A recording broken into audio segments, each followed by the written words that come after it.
கிருஷ்ணா என்ற இளைஞன் சிறிய கிராமத்திலிருந்து நகரத்திற்கு வந்தவர்.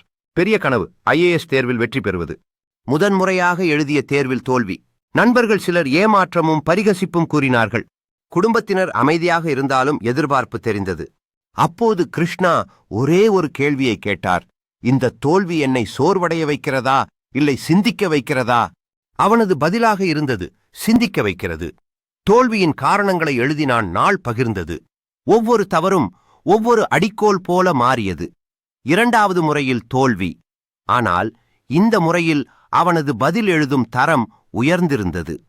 மூன்றாவது முறை பயம் இல்லாமல் நம்பிக்கையோடு எழுதினான். அவன் புதிய நம்பிக்கையுடன் நிற்கிறான். வாழ்க்கையில் அடுத்தபடியாக செல்ல தயாரானவன்.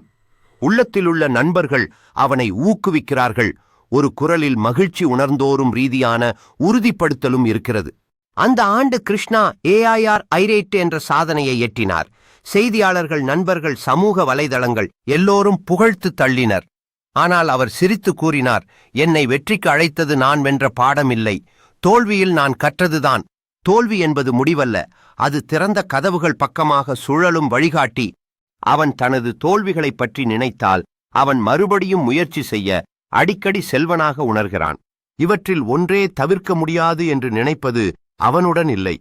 அதன் மூலமாகவே அவர் சாதனைக்கு வழிவகுக்கின்றனர்.